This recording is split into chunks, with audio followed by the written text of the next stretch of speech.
And you can visit Colleen Belk's garden in person on this year's Garden Conservancy Open Days Tour. Right now, designer Casey Boyder walks us through all the gardens and how you can attend. Great to see you, Casey. Thank you so much for having me. How's it going? Going great. Wonderful. So now, for people who aren't familiar with the Conservancy and the Open Days Tour, what is it? It's a nonprofit organization with the goal of advancing and sharing American gardens for the education and inspiration of the public. And one way to do so, inspire the public, is through tours and programs such as Open Days Tour. It's been going on since 1995. Okay. It's in 41 different states and expanding, and we've seen 4,000 gardens or so. Wow. Since '95. This is going to be the first one in Austin since around 2019? Yep, first one since the pandemic. We're back in our every other year flip-flopping with San Antonio. We looked at Colleen Belk's garden. How did you decide to start with hers? I'm a huge admirer of Colleen Belk. We've known each other a super long time, working at a nursery together a million years ago. And I admire her very much on many levels. She's just an amazing gardener. This garden in particular, it really, because of how skilled she is a gardener's garden. Okay. Beautiful collections. And how old is the garden? It's been there for quite some time, right? It's pretty incredible, and I don't know how it makes mathematical sense for Colleen, but she's had that garden, I think, as she said, for 43 years. She's been working on it. 43 years. Well, what are some of the elements that she's sort of put together in that time? I mean, my goodness. I mean, it tells a story, absolutely. It tells a history of just her knowledge of plants. She propagates on a greenhouse. One thing about this tour, I think, is it takes the tour, all the gardens this year take inspiration from the landscape that surrounds them. So it's a beautiful take on very hardy plants from nature around. So we need that this year, don't we? Oh, yeah. How much are tickets and where can people get those? Tickets are $10 a garden. There is a discount for members, so I encourage you to become members. Yeah, $10 per garden. And that can be found at gardenconservancy.org at the Open Days tab at the top. The next garden we're going to talk about is the Tortuga Garden.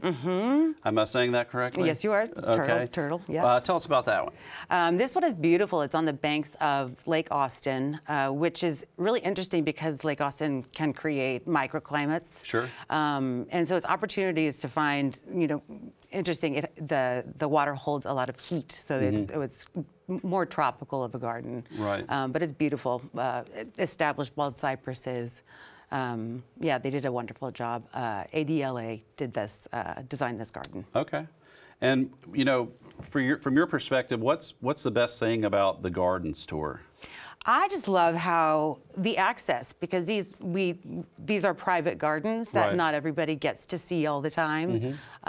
So it really is a nice opportunity for the public to see something that they don't see all the time. So you're going to see probably a lot of different styles and different plant palettes. Exactly. And you're just going to get the whole mix, Exactly. Exactly. And Casey, this year it's probably a really great time to get back into things, so to speak, because we've had quite an impactful year. We've had yet another pretty hard freeze. We know what the summer's been like. So, what are the lessons learned you think we can get from attending these gardens? I mean, Central Texas is a pretty interesting ecotone of sorts, as we know, where there are a whole bunch of different ecosystems that converge, so it gives us a lot of different plants to choose from.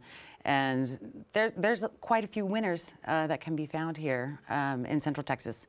And these landscapers and designers and owners of the gardens are showing us what's possible. And again, it's important to attend this year because we haven't had them in the past, and this is going to be some great funding for the Conservancy, correct? Absolutely, an opportunity to walk around with people that have success in their gardens after these extreme events.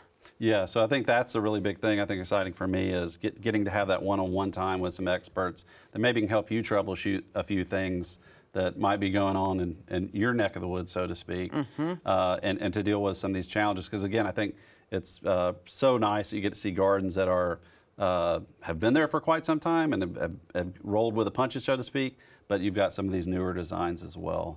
And then we're going to move on to the folded slope garden. Is that correct? What are you going to see there? And it's kind of interesting. Folded slope is really, it kind of explains the landscape itself. It's in Wild Basin, and it's in a canyon of sorts with Wild Basin Preserve around it.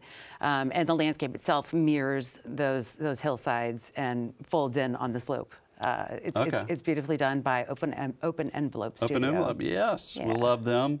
And you said it's relating to that hillside. So is it, you know, as we'd mentioned, there's going to be lots of styles. This one's more of a naturalistic sort of garden, you would classify it, or is it a little bit of a counterpoint to that? Yeah, I think it sets in with the existing topography of the landscape for sure. It's a little bit more modern in its lines because of the house, but it definitely just folds into the existing landscape. Are any homeowners, you know, if people going out to the tour, are the homeowners or the designers are going to be there, or how does that work so they can learn about the gardens while they're visiting? Absolutely. We know the Colleen's definitely going to be there to take tour people around. Okay. Tate will be there.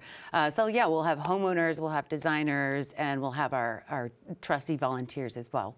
Okay, so they'll help you, guide you through the process Exactly. and let you know. So the next is the Bee Cave Garden. This one has been on the tour before, I believe. The landscape architect is a longtime friend of Central Texas Gardener, but there have been changes. So especially since, I believe, 2019, since we sort of shut down for a while. I love Tate's garden. Tate's is beautiful. He is a landscape architect, also has the building side of his company.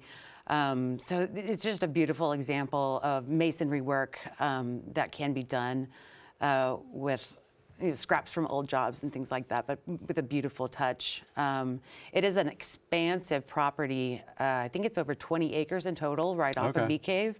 So he has an entire hillside and canyon of, I think it's Barton Creek. So it really is beautiful to see just the lush trees that were quite affected actually by the past 3 freezes that we got. So it's been kind of fun to see the story of how the weather has changed through that untouched canopy. So how long has that garden, I mean, he's been working on that for quite some time. I don't know exactly, but I think it's maybe 80s, early 90s is my guess. Okay. So yeah, he's been working on it for a while. And I think it's been on the tour, I'd say at least 10 years ago. So it's about time we had him again. Okay. And I mean, you know, we mentioned there's different styles, different plant communities, but also I think that it's going to be really interesting for the visitors is going to be, they're going to be able to see lots of gardens that have grown in over time, that have dealt with a lot of the ice apocalypse, I don't even know how you say it anymore. But so you're going to be able to see a lot of time ranges and things that have worked out over time versus, you know, stuff that's sort of a flash in the pan per se. Definitely, there's some old gardens and there's some newer gardens for sure. And each of those tells a really cool story of how ever-changing, ever-evolving gardens really can be, definitely. Okay, and then again, as opposed to are there 4 or 5? There's 4. There's 4 gardens So far, this year. yeah. Okay, what information of when, where, how much for the tickets again? So go to gardenconservancy.org, the open days tab. First Saturday in November, November the 4th from 10 to 4. And yep, buy your tickets online and we will see you there. Casey, thank you again so much for coming and speaking with us. It's been, I'm looking forward to the tour. Yeah. And looking forward to see you out there as well. Now we're going to check in with Daphne Richards.